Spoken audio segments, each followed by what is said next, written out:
الحمد لله كفى وسلام على عباده الذين اصطفى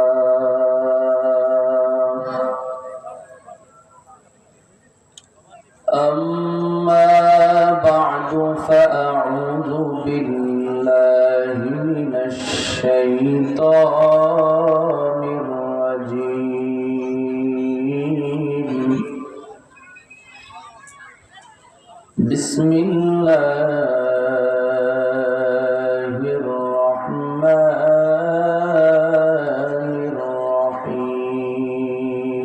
الرحيم هو الذي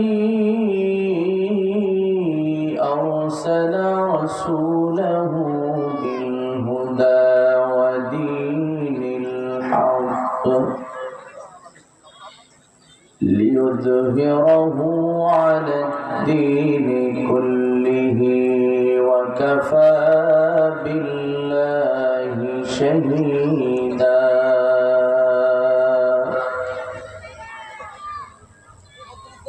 وقال رسول الله صلى الله عليه وسلم إنما الأعمال بالخواتيم أو كما قال عليه الصلاة والسلام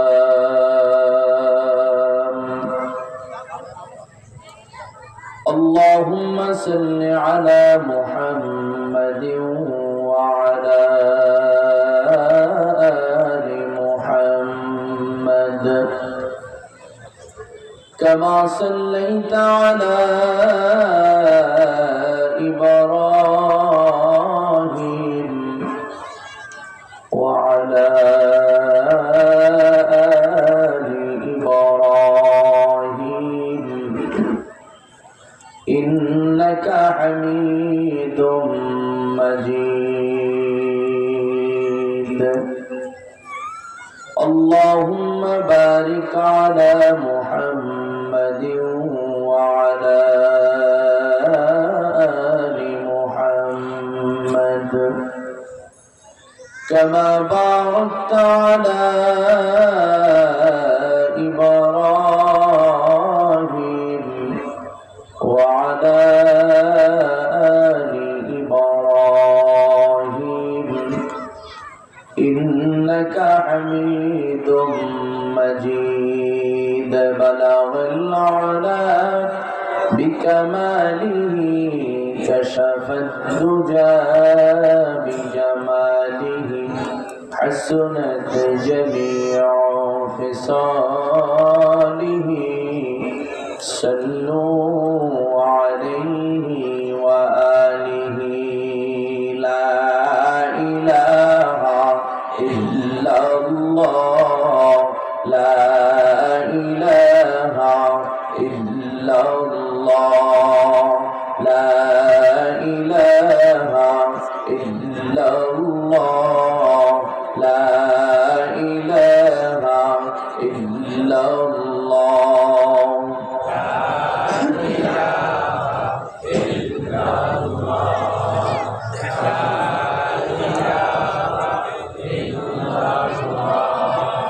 لا إله إلا الله لا إله إلا الله لا إله إلا الله لا إله إلا الله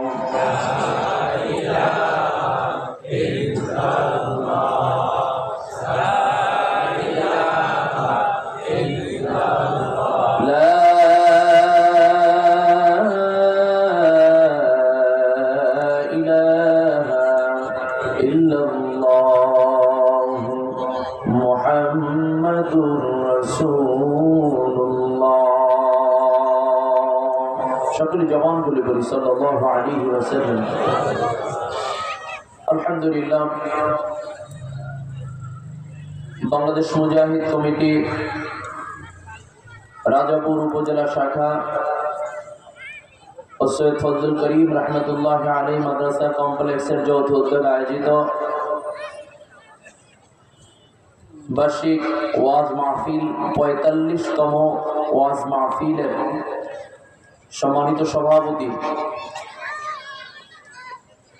আজকের মাহফিলের প্রধান অতিথি বাংলার লাখো কোটি তাওহীদি জনতার ধর্মীয় আধ্যাত্মিক রাহবার আমিরুল মুজাহিদিন জনাব আল্লাহ হযরত মাওলানা মুফতি সৈয়দ মোহাম্মদ রেজাউল করিম পীর সাহেব হুজুর চরমনাই দাওয়াত বরকাতুহু আলিয়া,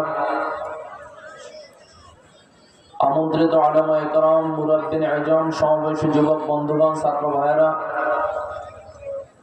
ওয়াজ শ্রবণরতা সম্মানিতা মা ও বোনেরা, মহান রব্বুল আলামিনের দরবারে অসংখ্য অগণিত শুকরিয়া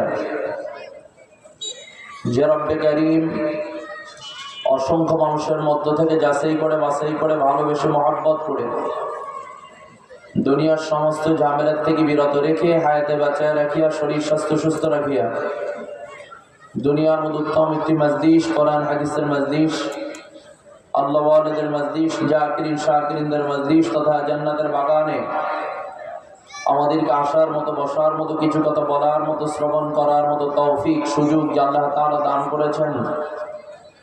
এই জন্য আমরা বেজার না খুশি? অল্প না বেশি? সকলের হৃদয় সকল ভালোবাসাটুকু উজাড় করে দিয়ে, জবানের সকল আওয়াজটুকু ছেড়ে দিয়ে আল্লাহর দেয়া জবান দ্বারা সকলই কালিমাতুশ শুকর উচ্চারণ করি আলহামদুলিল্লাহ।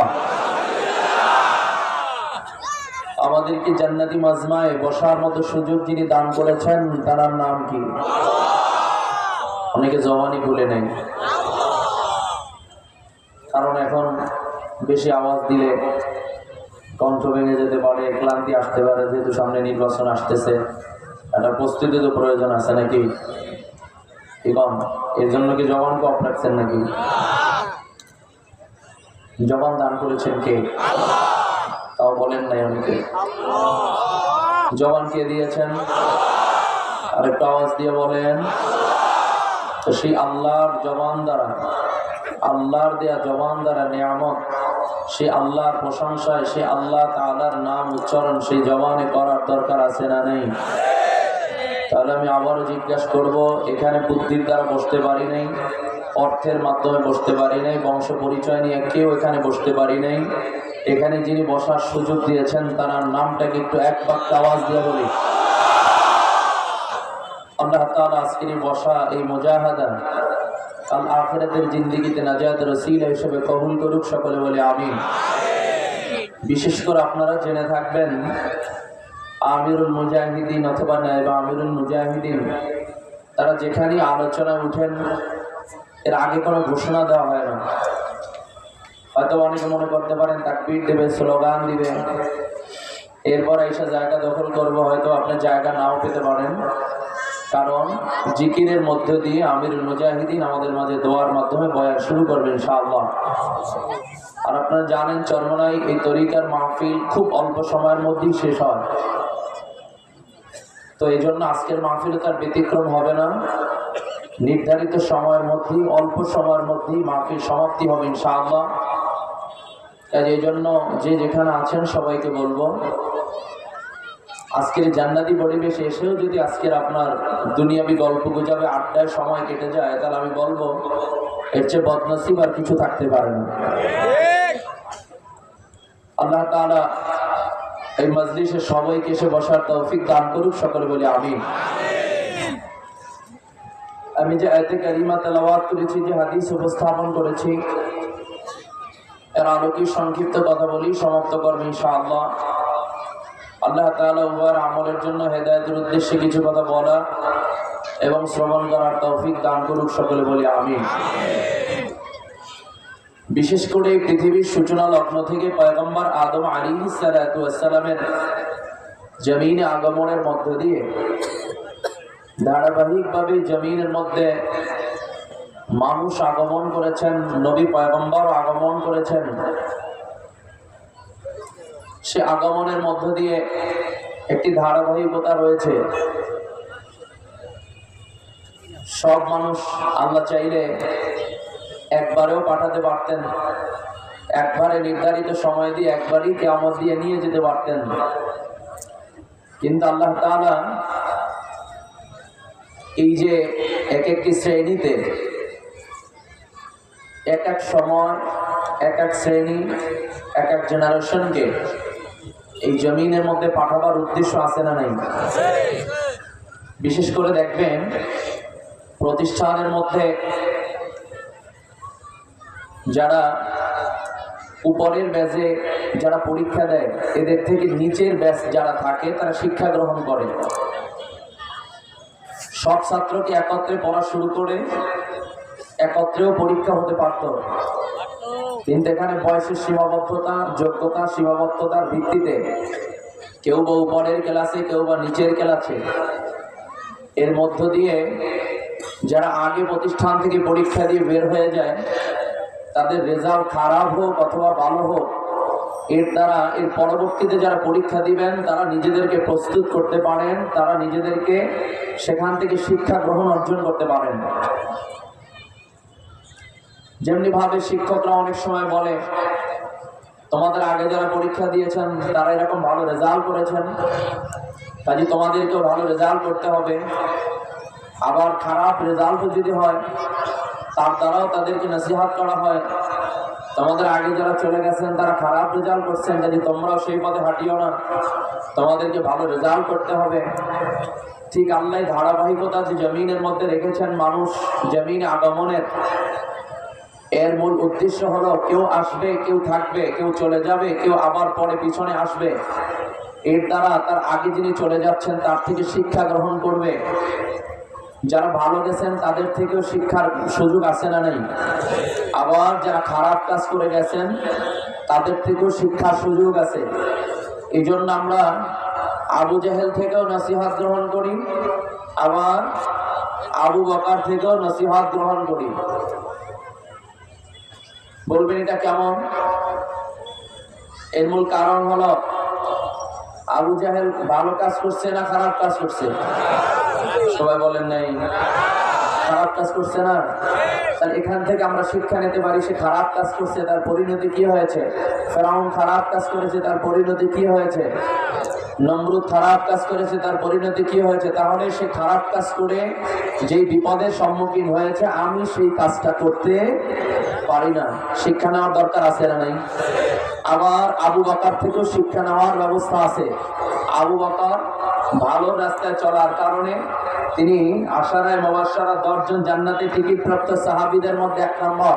তাহলে তিনি যে ভালো কাজগুলো করেছেন ওই কাজগুলো যদি আমিও আঞ্জাম দিতে পারি তাহলে সেই ফজিলত রাসূলের খাঁটি উম্মত, আল্লাহর খাঁটি গোলাম আমি নিজেকেও বানায় নিতে পারবো। তো সেই ধারাবাহিকতায় আল্লাহ তাআলা নবী পয়গম্বরদেরকেও পাঠিয়েছেন, যুগে যুগে মানুষকেও পাঠিয়েছেন, কিতাবও পাঠিয়েছেন। তবে একটা ভ্রান্তি আমরা দিতে চাই এবং নিতে চাই, এই পৃথিবীর মধ্যে যত ধর্ম আছে, এই পৃথিবীর মধ্যে যত তন্ত্র আছে, সব কিছুর উপরে একটি মাত্র ধর্মকে আল্লাহ তাআলা নিজেই সার্টিফিকেট দিয়েছেন, নিজেই তার স্বীকৃতি দিয়েছেন। সেই ধর্মটার নামকে বলা যাবে নাকি? সবাই বলেন নাই। সার্টিফিকেট কে দিয়েছেন? জোরে কন।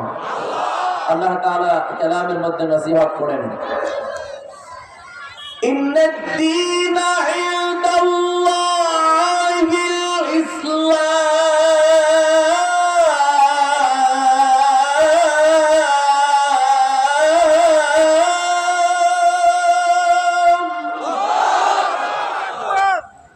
আল্লাহ তাআলা যদি কোনো কিছুর সার্টিফিকেট দেয় সেখানে কি ভিন্ন কারো কাছ থেকে আবার দলিল নেওয়া লাগবে নাকি? আল্লাহ তাআলার কথার উপর আমাদের ঈমান আছে না নাই? তাহলে এই কথার উপরই বিশ্বাস করতে হবে। পৃথিবীতে যত ধর্ম আছে কোন ধর্ম আল্লাহ তাআলার কাছ থেকে মনোনীত নয়, গ্রহণযোগ্য পায় নাই। একমাত্র ধর্ম, তার নাম কি? জোরে বলেন, আর জোরে। ইসলাম ছিল, ইসলাম আছে, ইসলাম কারণ এই সার্টিফিকেট দিয়েছেন কে? এবং এর গোড়াঘাটে যে চাবি রয়েছে, যে সুইচ রয়েছে, এটাকে দুনিয়ার কোন ব্যক্তির কাছে, সেই সুইচ কার কাছে? তাহলে এই ধর্ম শ্রেষ্ঠ ধর্ম। তাহলে আমরা সেই শ্রেষ্ঠ ধর্মে উপনীত হওয়ার কারণে, সেই শ্রেষ্ঠ ধর্ম পাওয়ার কারণে আমরা বেজান না খুশি? সবাই জবান খুলে বলি আলহামদুলিল্লাহ। এবার আল্লাহ তাআলা তার নবীকে নিয়ে নসিহত করতেছেন, আমাদেরকে এখান থেকে নসিহত গ্রহণ করতে হবে। বিশ্ব নবী সম্পর্কে আল্লাহ তাআলা কালামের মধ্যে নসিহত করেছেন, ওয়াল্লাযী আরসালা রাসূলাহু বিল হুদা ওয়া দীনিল হক, ওয়াল্লাযী আরসালা রাসূলাহু বিল হুদা ওয়া দীনিল হক ليظهره على الدين كله وكفى بالله شهيدا।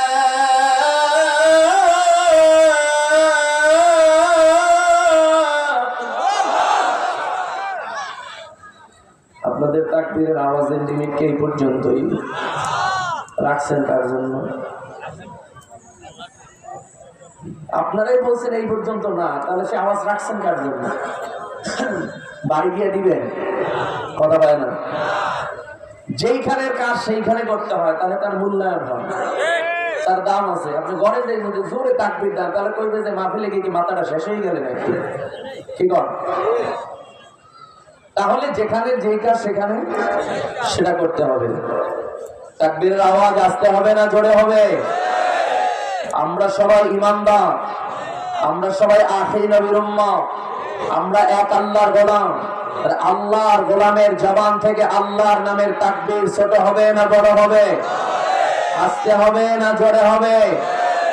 ঈমানের বলে বলিয়ান হয়ে যার ঈমান যেই রকম, তার জবানের আওয়াজ তাকবীরে হবে সেই রকম। একটা জবানও বন্ধ থাকবে না। উচ্চ আওয়াজে ঈমানের বলে বলিয়ান হয়ে আল্লাহকে রাজি খুশির উদ্দেশ্যে আরো জোরে চিৎকার দিয়ে বলি আল্লাহু আকবার। হয় নাই? আরো জোরে আওয়াজ দিয়ে বলি আল্লাহু আকবার। এই আওয়াজ দিলে ঈমান বাড়ে না কমে? ঈমান মজবুত হয়, ঈমানের স্পিড বৃদ্ধি হয়। ঠিক কিনা জোরে বলেন? আল্লাহ আমাদের সবাইকে কবুল করুন, সকলে জোরে বলে আমিন। আল্লাহ পাক রব্বুল আলামিন নসিহত করেন, ওয়াল্লাযী আরসালা রাসূলাহু বিল হুদা ওয়া দীনিল হক লিইয়ুযহিরাহু আলাদ দীনি কুল্লিহি ওয়া কাফা বিল্লাহি শাহীদা। আল্লাহ পাক রব্বুল আলামিন নবী আলাইহিস সালাতু ওয়াস সালাম সম্পর্কে নসিহত করে আমাদেরকে অবগত করেন, আমাদেরকে জানায় দেন।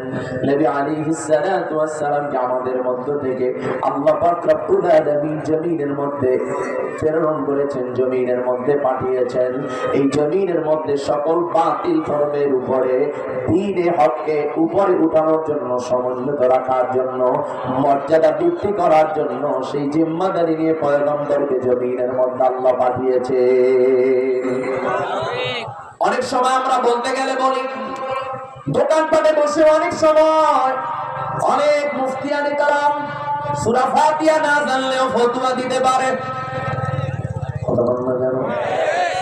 এই মুফতি তো রাজা বলে নাই, কয় খালি কবা তো নামাজটা পড়তে পারি নেই, কিন্তু কোরআন হাদিস সম্পর্কে এককালে কম জানি না। হুজুররা কোনো দিক দিয়ে ঠেলিয়ে ফালাই দিবে এমন কোনো অপশন নাই। খালি দেখো যে মসজিদে যাইতে পারি না, দাড়িটা রাখতে পারি না, লম্বা জামাটা গায়ে দিতে পারি না, টুপিটা পড়তে পারি না, রোজাটা রাখতে পারি না, এটাই তো বলবা। কিন্তু যাই যা বলো না কেন, অনেক হুজুরদের চেয়েও আমাদের এই জায়গাটা ভালো আছে। কি কথা বল না কেন? কোন জায়গা ভালো? এই জায়গাটা ভালো আছে। আমি বলতো আপনাকে বলতে চাই, দোকানপাটে বসে 5 টাকার এক কাপ চা পান করে ফতোয়া দেয়। এক এক হুজুর এক এক রকম কথা কয়। হুজুররা কয় জান্নাতে কারা যাবে? যারা ঈমান আনবে, যারা মুসলমান, যারা ঈমানদার। তাহলে এই জমিনের মধ্যে তো বহু ধর্মাবলম্বী মানুষ আছে। হিন্দু আছে না নাই? বৌদ্ধ আছে না নাই? খ্রিস্টান আছে না নাই, ইহুদি নাসারা বিভিন্ন উপজাতি আছে না নাই, জোরে বলে। তাহলে সব হিন্দু বলেন, বৌদ্ধ বলেন, খ্রিস্টান বলেন, যত মানুষ বলেন, সব একজনই বানিয়েছেন, তার নামটাকে একটু বলা যাবে নাকি? হিন্দুদেরকে কে বানাইছে? কেন নাকি ভগবান বানাইছে? ভগবান বলছে আল্লাহ। ও একটু ঘুরে ফিরে কয় আলাদা ধর্ম তো, ভগবান হচ্ছে আল্লাহটা। আমি সেই ব্যাখ্যার দিকে যাবো না, যেহেতু আমার সময় খুবই কম, ব্যাখ্যার দিকে যাব না। ভগবান বলেন, ঈশ্বর বলেন, আর যে ধর্মে যেরকম ডাকুক না কেন, আল্লাহ আল্লাহ। কোন ধর্মের যেই ধর্ম অবলম্বী যারা আছে, তারা যেই নামে ডাকুক না কেন, সেই নামের সাথে স্ত্রীলিঙ্গের সম্পর্ক আছে। আমরা এক বাক্যে সাক্ষী দিতে চাই, আল্লাহ তাআলা এক, অদ্বিতীয়। আল্লাহ তাআলার কোন শরীক নাই, আল্লাহ তাআলার সাথে কোন সমকক্ষ কিছু। এটাই স্পষ্ট আমাদের জবাব। ভগবান আর আল্লাহ এক জিনিস না, আল্লাহ আল্লাহ, ঠিক কিনা যারা বলেন? আপনার ব্যাখ্যা হলো হিন্দু তো আল্লাহ বানাইছে, তাদের দোষটা কি? বৌদ্ধ তো আল্লাহ বানাইছে, তাদের দোষটা কি? খ্রিস্টানও তো আল্লাহ বানিয়েছে, তাহলে তাদের দোষ কি? তারা কেন জান্নাতে যাবে না? এবার স্পষ্ট জবাব, এই পৃথিবীর মধ্যে সর্বপ্রথম আল্লাহ তাআলা যাকে প্রেরণ করেছেন, যিনি আগমন করেছেন, যার বাবাও ছিল না, যার মাও ছিল না, তার নাম কি? পয়গম্বর আদম আলাইহিস সালাতু ওয়াস সালাম। এই পয়গম্বর আদম আলাইহিস সালাতু ওয়াস সালামের আগে জমিন আর কেউ ছিল নাকি? কথা বলেন না কেন? পয়গম্বর আদম আলাইহিস সালাতু ওয়াস সালামের আগে তিনি প্রথম মানুষ, তার আগে জমিনে কেউ আসে নাই। আর এই পৃথিবীতে হিন্দু বলেন, বৌদ্ধ বলেন, খ্রিস্টান বলেন, যত ধর্ম বলেন, যত মানুষ বলেন, যত মুসলমান বলেন, সব হলো পয়গম্বর আদমের সন্তান, ঠিক কিনা জোরে বলেন? কিন্তু দুনিয়ার কালে পরিবর্তনে, দায়ী না থাকার কারণে, পথ প্রদর্শক না পাওয়ার কারণে, শয়তানের ওয়াসওয়াসায় পড়ার কারণে যুগে যুগে বহু ধর্ম তারা নিজেরাই বানায় নিয়েছে। একটা ধর্ম আল্লাহর পক্ষ থেকে মনোনীত নয়, আল্লাহর পক্ষ থেকে একটা ধর্মই প্রথমেই ছিল, এখনো আছে, কিয়ামত পর্যন্ত মনোনীত থাকবে। সেই ধর্মের নাম কি জোরে বলে? এবার বন্ধু জবাব হলো, নবী আলাইহিস সালাতু ওয়াস সালাম এই ধর্মকে জমিনের মধ্যে প্রতিষ্ঠিত করার জন্য, আল্লাহর জমিনে আল্লাহর দ্বীনকে প্রতিষ্ঠিত করার জন্য পাথরের আঘাত সহ্য করছেন কি করেন নাই? বলেন না কেন?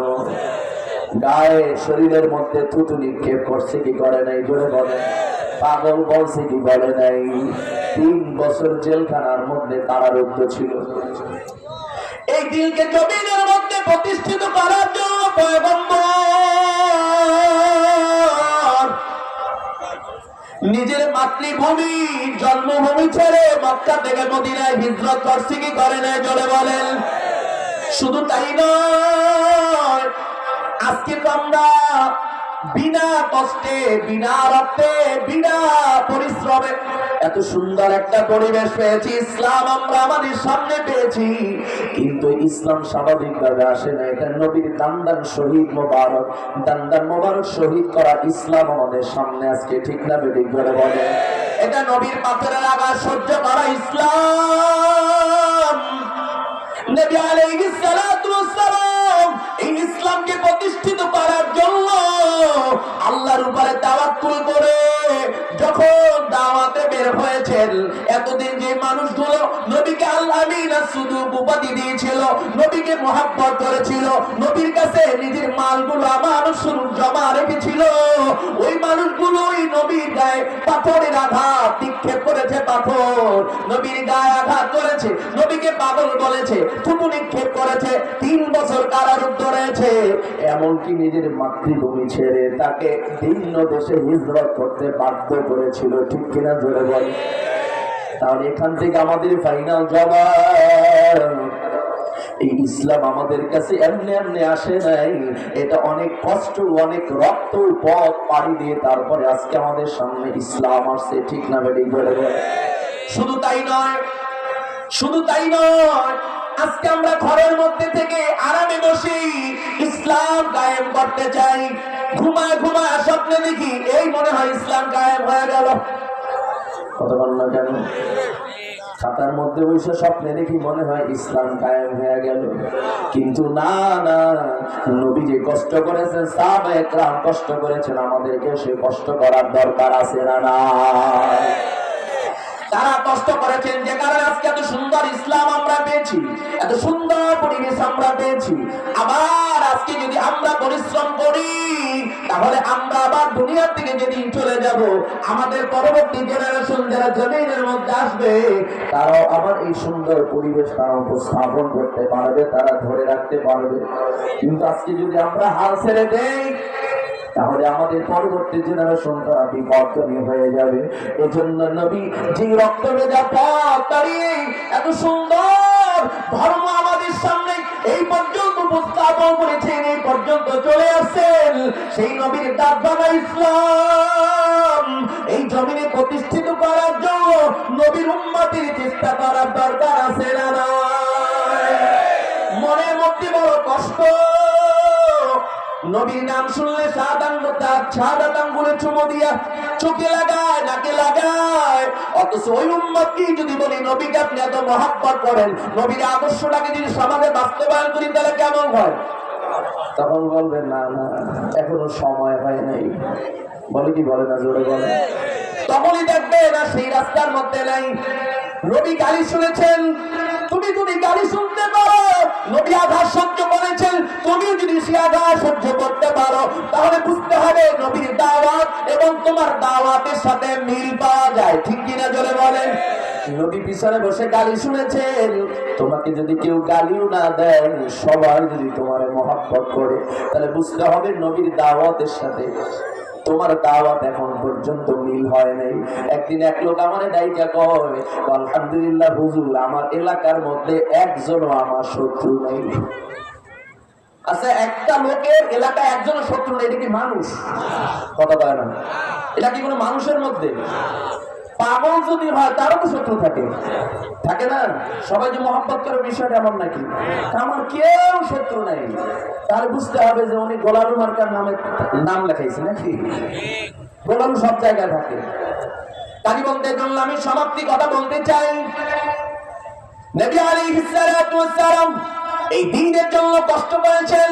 সাহাবায়ে কেরামদের মুজাহাদা ছিল কি ছিল না? জোরে বলেন। আমি আপনাদেরকে স্পষ্টভাবে বলতে চাই, সাহাবায়ে কেরাম নবীকে মহব্বত করেছেন, নবীর সাথে থেকেছেন, নিজেদের জীবনের চেয়েও নবীকে বেশি মহব্বত করেছিলেন। যে কারণে আমরা ইতিহাস থেকে সাক্ষী পাই, যে কারণে আমরা ইতিহাস থেকে সাক্ষী পাই, নবী আলাইহিস সালাতু ওয়াস সালাম, নবী আলাইহিস সালাতু ওয়াস সালাম উহুদের ময়দানে যখন আহত হয়েছিলেন, ডান্ডা মোবারক শহীদ হয়েছিল, কাফের মুশরিকরা যখন সব দিকে ঘোষণা দিয়েছিল কুতিলা মুহাম্মদ, মুহাম্মদ জমিনে নাই, মুহাম্মদ দুনিয়া থেকে বিদায়, সাহাবায়ে কেরামদের সবার একই জবাব ছিল, নবী যদি জমিনে না থাকে এই জমিনে বাঁচার অধিকার নাই। যেই জমিনের মধ্যে নবী থাকবে না সেই জমিনে আমার বাঁচার কোনো অধিকার নাই। আমি নবীর সাহাবী। যখন সব জায়গায় ঘোষণা ছড়িয়ে পড়েছিল, এমন সময় একজন সাহাবীর নাম আমরা সবাই জানি, নবীর প্রিয় সাহাবী হযরতে হামজা রাদিয়াল্লাহু তাআলা আনহু। হামজা রাদিয়াল্লাহু তাআলা আনহুর ঘটনা আমরা সবাই জানি। যিনি ওই দিন নতুন বিবাহ করেছিলেন, স্ত্রীর সাথে নতুন প্রথম সাক্ষাৎ হয়েছিল, উনি যখন গোসল করার জন্য যখন পানির কিনারায় গিয়া দাঁড়ালো, এমন সময় যখন কানের মধ্যে আওয়াজ নবী নাই, নবী জমিনের মধ্যে বেঁচে নাই, সাথে সাথে গোসল বন্ধ করে বাসায় গিয়া স্ত্রীকে ডাক দিয়ে, আমার স্ত্রী, আমার তরবারিটা কোথায়? স্ত্রী ডাক দিয়া বলে, আপনি না গোসল করার জন্য গেলেন, তরবারি দিয়া কি করবেন? হানজালা রাদিয়াল্লাহু তাআলা আনহু ডাক দিয়া বলেছিলেন, কার জন্য গোসল করব? স্ত্রী বলো, কার জন্য জমিনের মধ্যে বেঁচে থাকবো? আমার নবী জমিনের মধ্যে বেঁচে নাই, আর গোসল হবে না। আমার তরবারিটা হাতে দাও, আমাকে জনমের তরে বিদায় দিয়া দাও। দুনিয়ায় যদি দেখা নাও হয়, অবশ্যই জান্নাতের মধ্যে তোমার সাথে দেখা হয়ে যাবে। হানজালা রাদিয়াল্লাহু তাআলা আনহু তরবারি নিয়ে পাগলের মতো উহুদের ময়দানে দৌড়ায়। উহুদের ময়দানে যাওয়ার পর কাফিরদের সাথে যখন যুদ্ধে জড়া করলো, যুদ্ধে জড়া করার পর হানজালা রাদিয়াল্লাহু তাআলা যুদ্ধের ময়দানে শহীদ হয়ে গেলেন। যুদ্ধের ময়দানে শহীদ হওয়ার পর যখন যুদ্ধ সমাপ্ত হয়ে গেল, নবী আলাইহিস সালাতু ওয়াস সালাম সাহাবীদেরকে ডাক দিয়ে বলেন, ও সাহাবীরা, যারা শহীদ হয়েছেন তাদের লাশগুলো কোথায়? সব এক জায়গায় জমা করো এবং বিনা গোসলেই তাদের কবরস্থ করার জন্য ব্যবস্থা গ্রহণ করে নাও। এমন সময় পর্দা সহকারে একজন মহিলা দৌড়াতে দৌড়াতে নবীর দরবারে এসে হাজির। নবীকে ডাক দিয়া বলে, পয়গম্বর, সবাইকে যদি গোসল ছাড়া কবর দেন, আমার স্বামীকে গোসল ছাড়া কবর দিবেন না, কারণ তিনি নাপাক। আজকে প্রথম রাত, প্রথম বিবাহ, তিনি গোসল করার জন্য, পবিত্র হওয়ার জন্য যখন গিয়েছিলেন, আপনি দুনিয়ায় নাই। সেই কথা শোনার সাথে সাথে তরবারি নিয়ে যুদ্ধের ময়দানে চলে আসছেন, গোসল ছাড়া যেন কবর না হয়। নবীজি ডাক দিয়া বলেন, ও সাহাবীরা, হানজালার লাশ কোথায়? খুঁজে বের করে নিয়ে আসো। কোথায়? হানজালার লাশ খুঁজে পাওয়া যায় না। নবী পেরেশান হয়ে গেলেন, কোথায় হানজালার লাশ চলে গেল? এমন সময় আল্লাহর পক্ষ থেকে জিবরাইলের মাধ্যমে আওয়াজ, পয়গম্বর, হানজালার লাশ খোঁজ করার দরকার নাই, কারণ যে হানজালা স্ত্রীর মোহাব্বত ছাড়িয়া দুনিয়ার সব মোহাব্বত ত্যাগ করে আপনার বিদায়ের খবর শুনে জিহাদের ময়দানে সে শহীদ হয়েছে। এর গোসল দুনিয়ার কোন সাধারণ পানি দিয়ে হতে পারে না। এর গোসলের ব্যবস্থা আল্লাহ পাক রব্বুল আলামিন আসমানের ফেরেশতাদের মাধ্যমে ব্যবস্থা করে দিয়েছে। একটু পরে হানজালা যখন জমিনের উপরে পা গেল, সাহাবীরা ডাক দিয়ে বলে, আল্লাহর কসম, যখন একটু পরে হানজালার লাশ জমিনের মধ্যে পাওয়া গেল, গোসল করাইবার পর আমরা যখন হানজালার কিনারায় গেলাম, আমরা তাকায় দেখি তার চুল বেয়ে, কানের লতি বেয়ে কেমন জানি মাটি জমিন স্পর্শ করতেছে। কাজী বন্ধুদের জন্য আপনাদেরকে বলতে চাই, ওই নবীর খাঁটি আশিক আমাদের হওয়ার দরকার আছে না নাই? জোরে বলেন। আমরা তো সবাই নবীর উম্মত। এই বাংলার জমিনে নবীকে যার সন্তান বলে গালি দেয়, উম্মতের কোনো প্রতিবাদ নাই, ঠিক না ঠিক? জোরে বলেন। এই 90% মুসলমান, এই মুসলমানের দেশে নবীকে, নবীর চরিত্র নিয়ে কথা বলা হয়, নবীর ইজ্জত নিয়ে কথা বলা হয়। আর কিছু মুসলমান দোকানপাটে বসে হাসাহাসি করে, বলে হুজুরদের খাইয়া দেয়, কোনো কাজ নাই। কোথায় কি বলছে? এইখানে বসে মিছিল করে, এইখানে বসে প্রতিবাদ করে।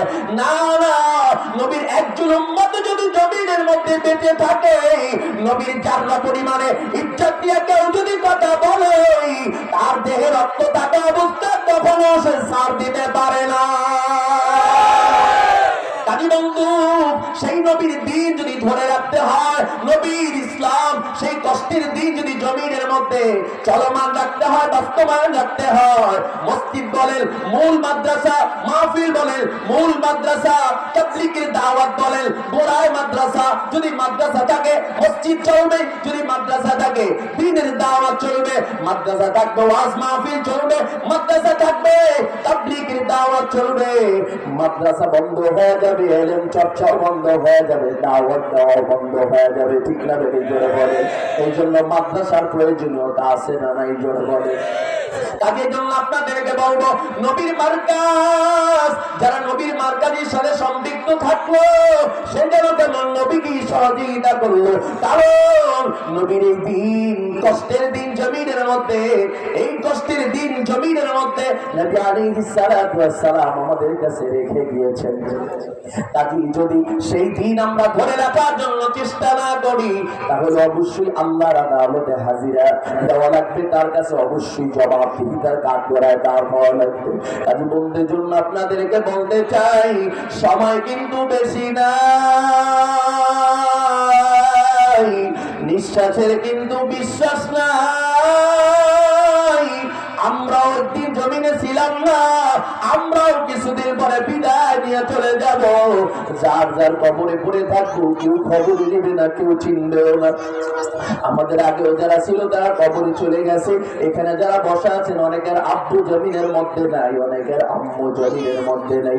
তার জন্য আমি আপনাদেরকে বলতে চাই, ওই মা বাবার মহব্বতে, নবীর মহব্বতে, দিনের মহব্বতে, নবীর মার্কাজের জন্য, ওই মা বাবার কবরে নাজাতের জন্য আমি মজলিসের মধ্যে যে ভাইরা বসা আছেন, আমি কাউকে কষ্ট দিয়ে বলবো না।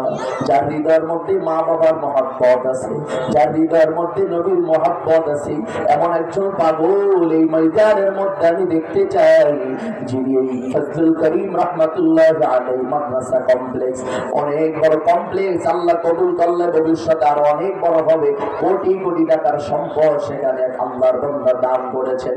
এই দিনই মার্কাজ চলতেছে, আল্লাহ কবুল করলে কিয়ামত